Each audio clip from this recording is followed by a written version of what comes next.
Hello, welcome back to our wonderful best podcast in the entire world that everyone loves so very much, and so do we. Me too. Today we are talking about the lymphatic system. I have next to zero knowledge about this subject. I am you in this situation, and please don't open. Nan, yeah, can you? We were doing a podcast. Can you not open it? Yeah. Can you You close okay? the door, please? We're trying to do a podcast, Mum. Yeah. Bye, Mama. After a short interruption there, as I was saying, I have next to zero knowledge on this subject, but we have someone here with 30 years of clinical experience that can help make up for that gap. So I am you in this situation. I'm going to be asking her questions and getting answers. To start off, what is the lymphatic system and how is it structurally different from the circulatory system? Oh, hi. Hi, Carter. How are you? Don't be like this so I can see you. Oh, yeah, this way? Like, push it down.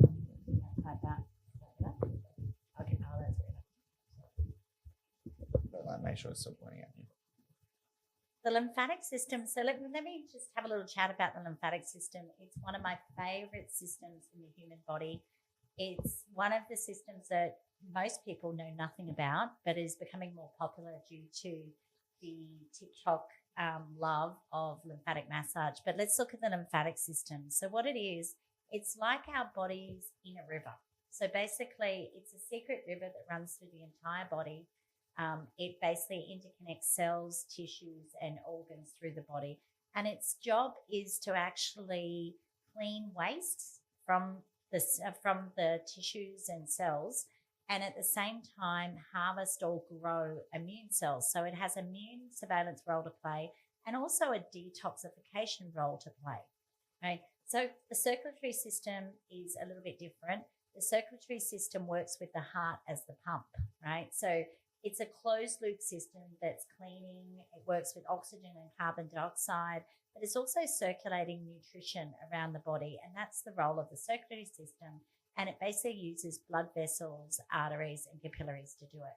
Whereas the lymphatic system uses lymph nodes and lymphatic vessels or highways, which act like a river. Interesting. So what exactly is lymph and how is it formed from interstitial fluid? How do you say that? Interstitial fluid, basically. Interstitial fluid. It's a complicated word, but anyway, so basically interstitial fluid is some of the fluid runoff from capillaries that can seep out of capillaries. And basically it helps to, so we have in the lymphatic system, look at it this way, it's like a river that runs through the entire body. And we have lymph nodes everywhere. There's a lot of lymph nodes around our chest areas, breast in females, running all the way down to our inner kind of thigh areas and right down to the feet. Now, the lymphatic system is one of the only systems in the human body that requires manual movement, right? So the circulatory system has its own pump. It's the heart. It's pumping, pumping that blood through the body. Whereas the lymphatic system requires you to manually pump itself, right? So these lymph nodes are like the guardians, and what they're doing is they're deciding what waste will be eliminated, and they're deciding how to mature white blood cells to send them out into the army to go and fight for you, right? So how do we move the lymphatic system then? Why does it have no central pump? It's just that's the way it's designed in the human body. So the body has designed a heart as a pump. The lymphatic system's pump are basically a lot to do with the bottom of the feet. So it doesn't have a pump, but in reality, there is a pump. Our diaphragm and deep breathing is a pump in a way, but a different pump, whereas the heart is beating all the time. This is manually relying on you to do things like deep breathing or pumping the bottom of the feet, which moves the lymphatic fluid up. So just around. Walking? Yeah, walking is good. Yeah, it can help, but even better is fast pumping of the feet. So what would be good for something like that? Rebounding, right? Because you're pumping the feet up and it has pressure against itself. So yes, walking, running, anything like that can move it. When you go and get lymphatic massage, what do they often do? They often pump the feet to get the fluid moving up and around the body manually. Interesting. Yes. So, what are the primary roles of the lymph nodes beyond just filtering toxins? Okay, so yes, we know their role with filtering toxins, but their other role is to work with immune surveillance. So they basically help to mature white blood cells. So the white blood cells are pumped out of your bone marrow and then they enter the lymphatic circulation or the lymph nodes, and their job is to mature them there and then just send them out to actually help us. So they have an incredible immune surveillance role to play. So if they're toxic, they're not filtering properly, then do you think your white blood cells could mature? No. Right? And then your immune system begins to suffer. Okay. Deep one. What role? Actually, I've got a better one. We'll go off immunity and that. Yes. So, how does the lymphatic system actually communicate with the immune system directly?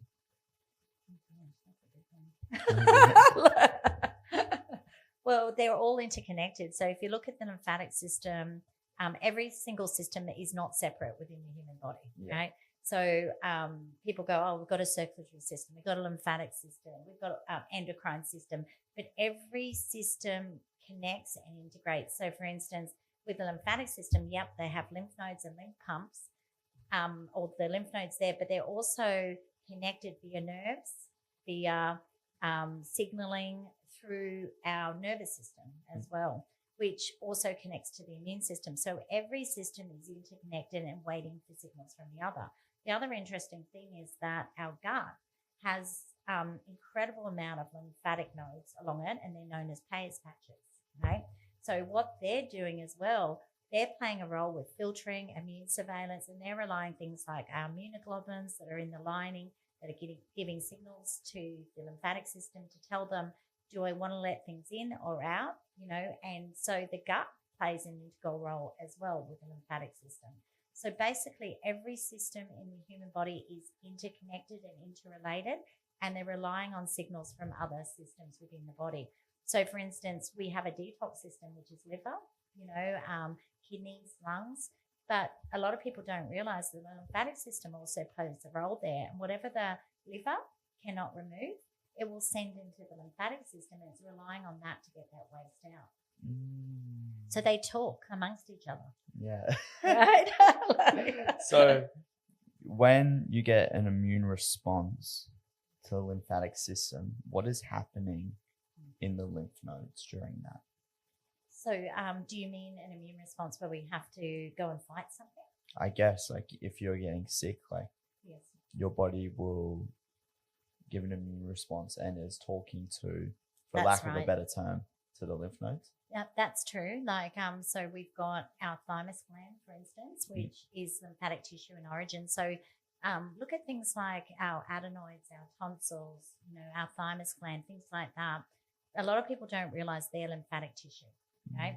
So basically what do the adenoids and tonsils do? They filter out environmental waste and body waste. So from the adenoids, if it gets down, then the tonsils can clean it up, right? If the tonsils aren't able to clear properly, they'll send it down to the lungs and we get lung infections, So you have a lot of kids, and often the old way of looking at things would just remove the adenoids, remove the tonsils. But they didn't realize these are immune surveillance glands, and they're trying to clean out waste, mature these white blood cells to actually fight any infection from the environment so it doesn't become anything worse, right? But the medical way is just remove them, right? Take them out. But they're important lymphatic tissues, and their job is to protect a child or an adult against something that could become worse, right? And they do that by, as I said, maturing these white blood cells, but also sending out the warriors to go and fight the infection. That's what they do. So their signaling is telling them, clean out what's bad, and anything that gets through the body into the blood that could be dangerous, send out those white blood cells and help in the process.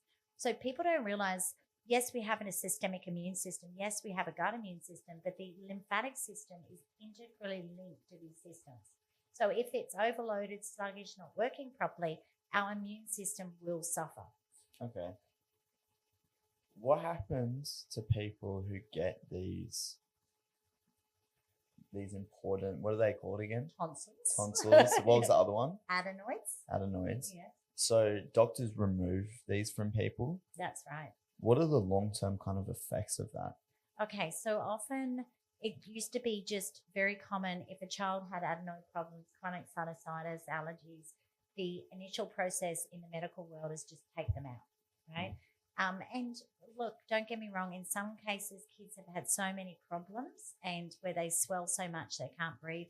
And maybe in those instances, they might need some acute surgery, but most times it is something that's fixable, right? So if you remove adenoids and you remove tonsils, just remember they're your guardian and they're filtering out waste. So what will happen? Those wastes will immediately come down into the lung area, right? So your lungs then have more to deal with, and you may then start to find when they get a sickness, they'll start to get more lung problems, bronchitis, pneumonia, pleuritis, things like that, because they're missing their two filtering systems, right? So it is important to keep lymph nodes and lymph tissue in as much as possible. The other one's the spleen. So the spleen is really important, and many years ago, they would just remove the spleen. Right? Yeah, I thought everyone says it, it has no purpose in the body. Oh my God, isn't it the most incredible purpose? What is it? Okay, so this is a great example is when I've had clients that have come in here and they remove the spleen, it's very interesting because normally when you look at dark field or live blood, you'll see that red blood cells are very round. They're carrying oxygen. They're almost like a disky kind of shape, which is how they should be. When someone has their spleen removed, and I learned this years ago because I would start seeing this blood and everything was like a star, right? The red blood cells. And I was like, what is going on here? All your red blood cells are like stars, which we would call poikilocytes or echinocytes. And I was like, this is so unusual. And then they tell me, oh, I don't have a spleen, right? And then I would see this common thread running through everyone that didn't have a spleen, and they'd have these starry damaged red blood cells, right?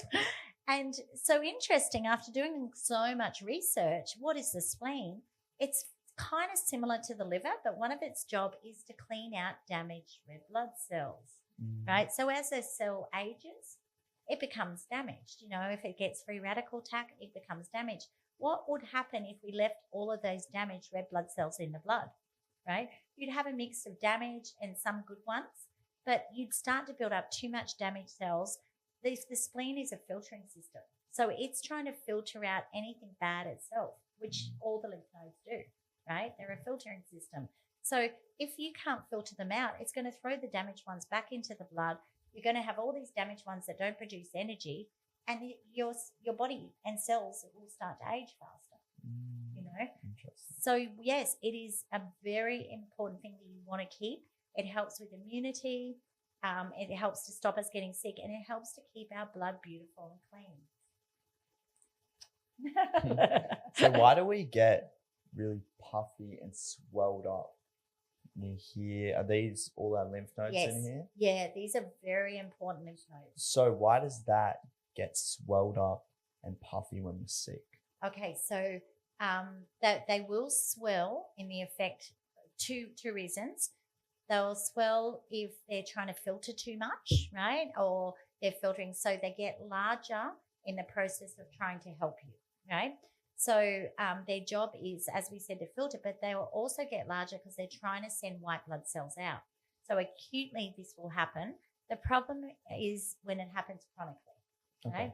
So if we're starting to have this over a long term, right, then there's a problem with the lymphatic system. I have a great example of this. So I had a little girl come to me. She was only 8 years of age. Her lymph nodes were balls, golf balls on both sides, even bigger than a golf ball on one side. And so medically, the process was, oh, she's got to have cancer. It's got to be lymphoma, because this can affect the lymphatic system. So they wanted to do biopsies, all these types of things to have a look, even though her bloods were showing everything that was really good. So it was interesting. So then I did all my testing.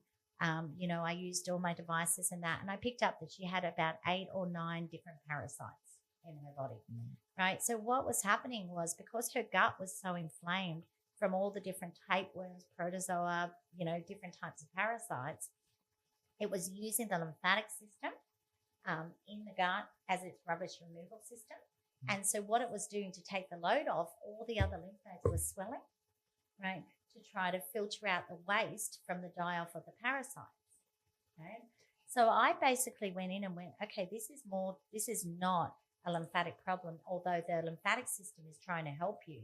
And what I went in basically and started to kill off the parasites, but seal her gut lining so it wasn't leaking into the lymphatic system.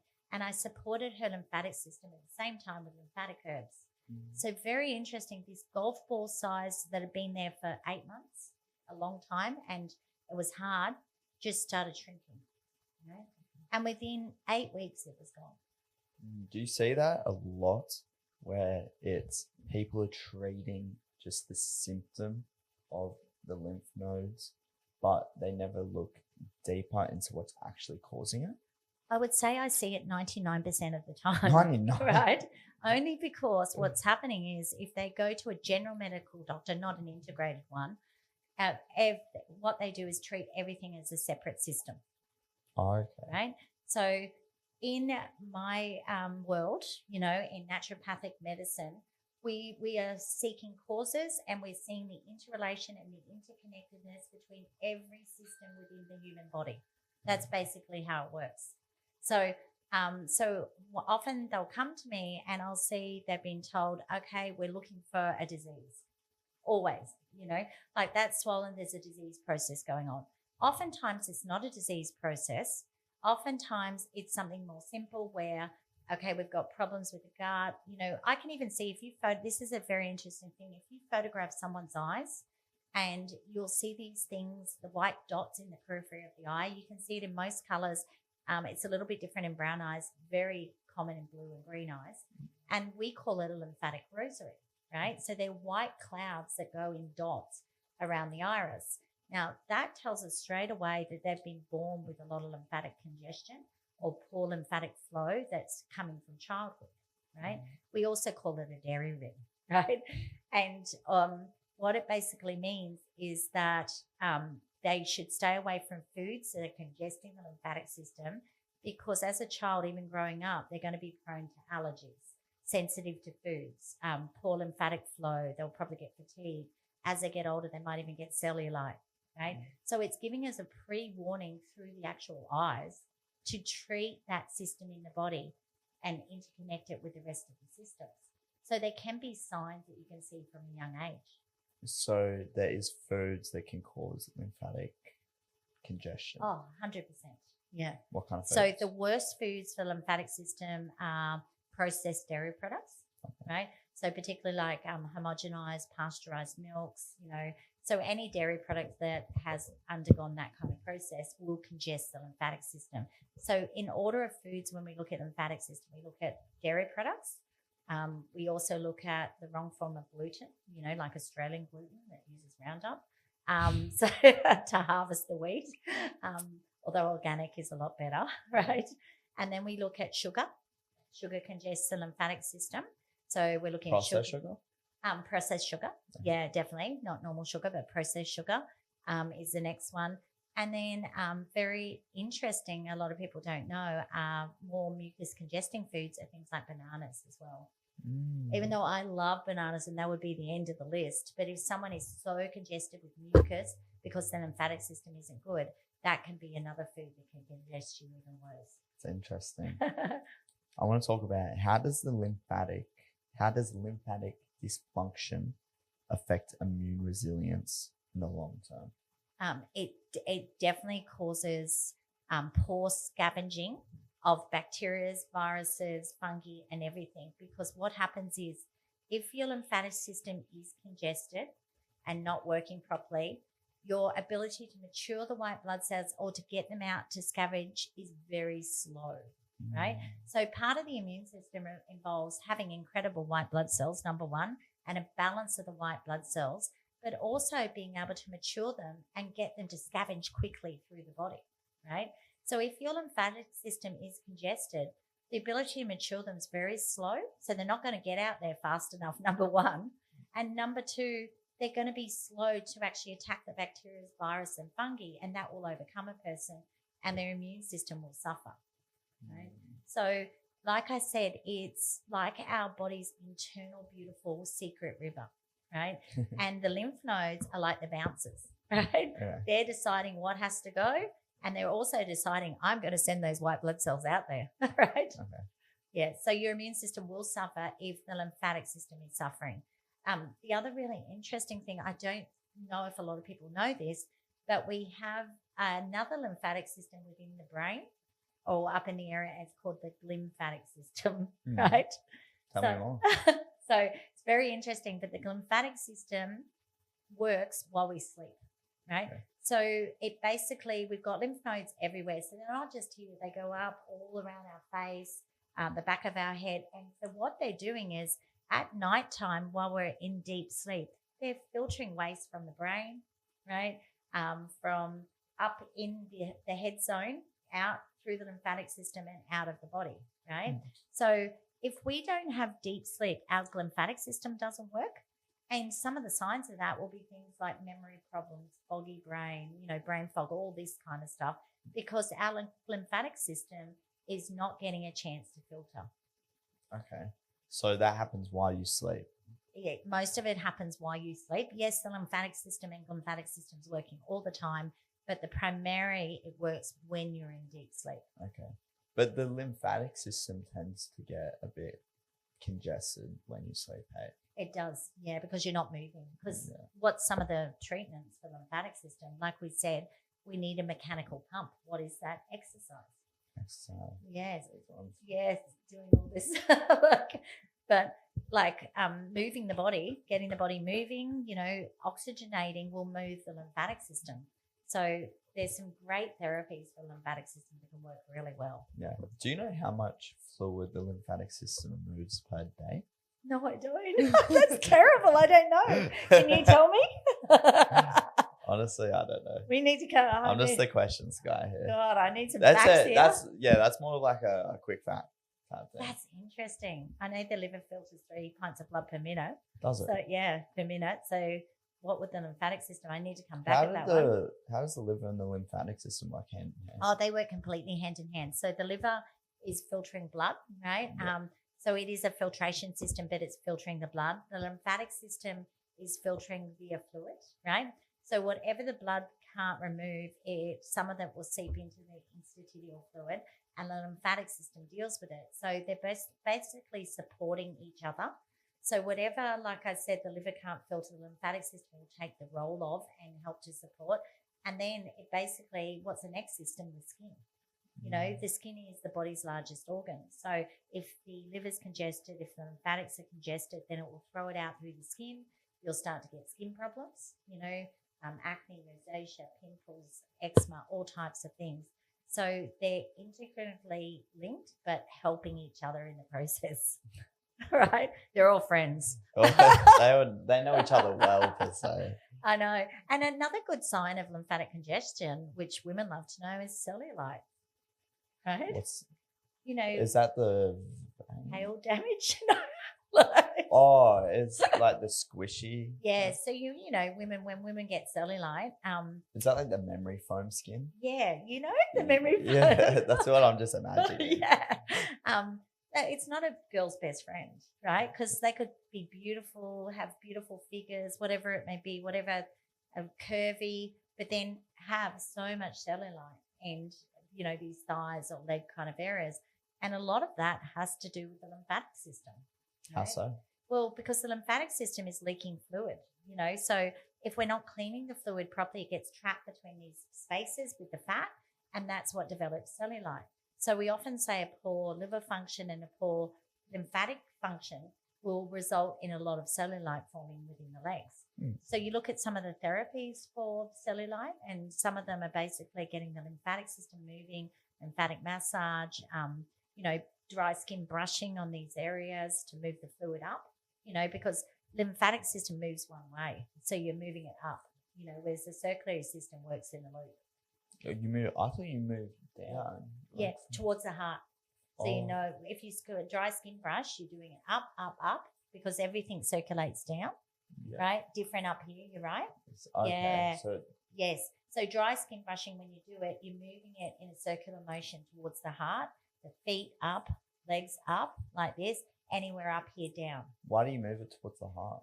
Because it helps with the filtering of it, because a lot of our main kind of lymph nodes are all in this area. Okay. Yeah, so if you look at a female, it's also filtering out unused hormones, all types of things as well, which is why women can get a lot of swelling around the breast area coming up in menstrual time, because the hormones, if the lymphatic system isn't working, it will circulate the hormones around the breast tissue where we have most of our lymph nodes. What happens with this fluid? So you move it, say, from down here up here. Do you pee that fluid out? Yes. Like, what happens? Yeah, that's right. Yeah. Okay. So we use basically urine, to get a lot of this stuff out. Always, some of it can be dispersed through the skin, through sweating as well. Yeah. So that's the idea, is we're trying to move it out through the kidneys, through the weeing, all of this type of thing, because they're basically all interconnected. So it's important to have your kidneys in check and to be doing enough exercise or saunas, so you're sweating too. That's to help right. out the lymphatic system. Completely. And drinking the right water as well. So, like water we know is part of blood. 70 to 80% of blood is water, right? But it's also involved with the actual lymphatic system as well, because it's interstitial fluid. So if the blood is hydrated really well with water and flowing beautifully, you'll find the lymph system will benefit as well. Okay. So what is you're going to have to help me with this word here. Interstitial fluid. What exactly is it? So so we've got all our capillaries and veins that run through the body, right? And basically there's some waste that comes through those veins and capillaries that makes up a fluid, and that's known as interstitial fluid, right? Okay. So it's the fluid in between that makes up the in between the cells or the tissues. It's very important, right? But this is what the lymph is moving, this interstitial fluid. So why is it so important? It cleans waste. So it's more waste that has to be removed, right, throughout the body. And it's like the transport system of the river, where we can then get to the lymph nodes and mature these white blood cells. Yeah. So it's collecting toxins and that. That's right. Detoxing. So it's using it to store it and transport it? That's exactly right. Yeah. So, and it's almost like a cushioning in between, but it is a delivery system as well. So, so interstitial fluid is really important. The problem is if we leak too much interstitial fluid, we'll get fluid retention, right? So look at it this way: is a lot of girls come to me and they go, "Oh, I'm just so puffy, I'm so fluidy. By the end of the day, I've got fluid retention." So that has a lot to do with leaking fluid or leaking proteins in the body and overloading the interstitial fluid. And because your lymphatic system's not working, it's not pumping it enough through the body to clear the waste out of the body. So it's seeping too much into the wrong area, right? So a perfect example is someone with leaky gut, right? We go back to the gut here. The spaces are too wide because of a number of factors. Sonulin might be out, secretory IgA is low, and you start to leak the wrong things through the gut lining. Proteins that leak from the gut lining will leak into the lymphatic system, basically, and they'll overload that interstitial fluid, right? And you get puffy, right? So a lot of women go, I eat so much protein. Why am I fluidy? I should be losing weight. It's because you're leaking the protein into that fluid or into the lymphatic system. And the result of that is to swell and create more fluid, and we become puffy. Yeah, right. Yeah. So is there a link between the lymphatic system and fat metabolism at all? In a lot of ways, 100%. But the lymphatic system has a lot more to do with the fluid balance within the body. But they're linked. They're all linked, right? So a lot of women think, oh, I'm putting on weight, but really they're putting on fluid. Because a lot of girls can go up and down in weight by 3 to 5 kilos a day. And they think that's body fat. That's not body fat. That's fluid, right? So you can instantly, if you fix the lymphatic system, lose 3 to 5 kilos instantly with a woman. Damn. Yeah. So what are the most effective ways to improve lymphatic flow in the lymphatic system? Okay, so the most effective ways are definitely deep sleep is a really good way, right? Number 2 is the right form of exercise. You need to exercise. You need to manually pump. So we're looking at things that we talked about before, You're rebounding 10 minutes a day on a rebounder with crossover springs underneath. Amazing, because it's putting pressure up against the feet, right? Number 3 is lymphatic massage, or any kind of massage where you're manually moving the fluid through the body. Lymphatic massage is amazing. A lot of lymphatic massage, you're moving the feet. The other things are pumping the lymph glands, like being like a chicken. It's true, like this kind of pumping. You've got all your lymph glands underneath. I'm moving the lymph fluid. So it's one of the best ways to get lymphatic system. I do it every day. It's like, woo, woo. So that can be really good as well. One of my favorites, dry skin brushing. I do it daily. So basically I get a really good dry skin brush and I brush all the way up, up, up. Not only is it good for removing all your dead skin cells, it's moving your lymphatic circulation up through the body. So these are really good. The other things I really love, if you want to add nutrients in to your protocol, I'd be looking at things like quercetin is amazing for the lymphatic system. And my all-time favorite lymphatic herbs, which I love, are things like clivers or cleavers, your beautiful burdock root, your blue flag, and of course poke root, one of the best lymphatic herbs in the world. But you can only use it in small amounts. What's that? It's toxic, right? So if you go too high, it's very toxic, right? But in low amounts, it's one of the best lymphatic herbs in the world, right? So this is not for the general public. Go to a herbalist, right? Why are lymph vessels? Or an echinacea. Sorry. Had to add it in there. Echinacea. Sorry, I almost forgot you, my favorite friend. Echinacea is incredible for the immune system. But many people don't realize it's an incredible lymphatic herb. And it's one of the ones that you can use in pregnancy as well. So kids can use their pregnancy anytime in your life. You can incorporate echinacea.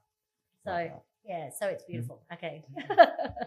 Why are lymph vessels especially dense in adipose fat tissue? To protect themselves as well. True. So you've got to, even though they're interconnected, you've got to keep some of the circulation apart, right? Yeah. So they have that adipose tissue, so they can protect it like a river, right? So imagine a river that was porous; it would get everywhere. So imagine a river, it's got the banks, and basically, if it was too porous, it wouldn't stay contained. Yeah. Right? Okay. So that's part of why it has that particular tissue, because they are separate systems. They're doing separate jobs, but then they interconnect in certain areas. Interesting. Is there anything else you'd like to add today? Oh my gosh, there's so much I want to add about the lymphatic system. What about diet? Well, this is another thing. It's really important if you want the lymphatic. Another great thing for the lymphatic system is doing things like fasting. Okay. Right. So intermittent fasting can be really good because you're basically detoxing, but it's not putting all your energy into digesting all the time. And then the lymphatic system starts to work a lot better. So things like fasting, adding bone broths into your diet, soups, bone broths. There's an old recipe as naturopaths we use it, and it's called the potassium broth, right? And basically what you do is you get lots of different vegetables and you keep their skins on, right? And then you simmer them for 2 to 3 hours and all the potassium goes into the broth, right? And then you drink the fluid. And so just like electrolytes, potassium is a good electrolyte, but it's very good for the lymphatic system. So you drink that fluid if you're fasting and you'll find it purifies your lymphatic system. It's incredible. It's an very old Hippocrates remedy, from back in the day, but we were taught as naturopaths to incorporate it into detox programs, but it works incredible with the lymph system. So basically there's some great foods that are really good, adding things like lemon. People squeeze lemon in the morning and they squeeze lemon into their water or throughout the day. That helps to purify the lymphatic system as well. So there's some great little tips. What is it, hydration or something? Well, it's also the minerals within it. So it's got potassium, sulfur, all these beautiful minerals in there. So yes, it helps with hydration, but it also has the right elements or nutrients that help the river to flow beautifully. Okay. Yeah. So food's a really important factor as well. So if you do want your lymphatic system to work better, cut down on your dairy products, cut down on processed sugar as well, or your white flour products, processed foods, and then look at doing a bit of intermittent fasting, adding a lot of soups into your protocol. So basically things like that. Would diuretic kind of foods, supplements help with the flow? Because you're emptying it quicker? Yeah, it would definitely help, but it depends if they're natural diuretics or man-made. But for sure, if they're natural, because what are they made of? Things like celery, parsley, things like that. They help the kidneys, but that will also help your lymph system. So that's great. Yeah. Okay. So definitely, it would definitely help you to flow the fluid out faster. What about potassium? Because I know potassium debloats you pretty quick. Yeah, that's what I was just saying. So those potassium broths are really good. The only thing, if you take potassium as a supplement, you've got to make sure your other electrolytes are balanced. Yeah. So you've got to make sure sodium, magnesium, and calcium is in ratio. Because you just throw it off. That's right. And so we've got sodium potassium pumps in the body, and the electrolyte balance is monitored by your adrenal glands, which sit on top of the kidney. So if you just start whacking potassium, you could throw your magnesium off. Yeah. What happens if you're just eating foods that are high in potassium? Because they'll usually have the other minerals as well. No, that's fine. So like if you're having dates or like coconut water, you're perfect. Fine. Yeah, that's great. All of those things are great. The more minerals you put into your system, the better your blood hydration is and the better your lymphatic system will work. So yeah, those kind of diets, those kind of foods are ideal. Yeah. So yet again, diet is one of the most important things. Eat healthy. Fix your gut. And de-stress. Move. Don't stress. De-stress. What kind of effect does stress have on the lymphatic system? Look at it this way. The diaphragm, our breathing area, when we're stressed, our diaphragm tightens, right? And nothing moves. So your lymphatic system becomes stagnant, right? So if you're sitting down for long periods during the day in an office, you're really stressed, there's no breathing going on, your lymphatic system stops flowing, everything becomes congested, and your lymph nodes will start to swell. What, like shallow breathing? Yes, that's right. Yeah. So deep breathing, de-stressing, moving the diaphragm is another great manual way to move your lymphatic system. So like diaphragm breathing, like when it's a whip movement instead of the shoulder movement. Yep, 100%. Yep. So all of this incredible breathing techniques that you do now to move the diaphragm, yoga breathing with the diaphragm, all of this is one of the best ways to purify your own lymphatic system. Because the highest concentration of lymph nodes is all around here. That's exactly right. Yeah. Yeah, and you really feel it moving everywhere. Yeah, and you can feel it purifying that whole area as well. Oh, I feel pure already. Let's go. I'm like an angel. I love it. I feel like that was short, sweet, to the point. Yeah, that's Anything great. Anything else you like to add? No, I think we've got it all right. We know all the normal things that we always talk about on this program, like de-stressing, beautiful deep sleep, deep breathing, but if you do want to support your lymphatic system, look at some incredible herbs in nature that we talked about before, and look at nutrients like quercetin, potassium, even taking a good liposomal vitamin C, all of these things to purify will just support your lymphatic system beautifully. Okay. Adios.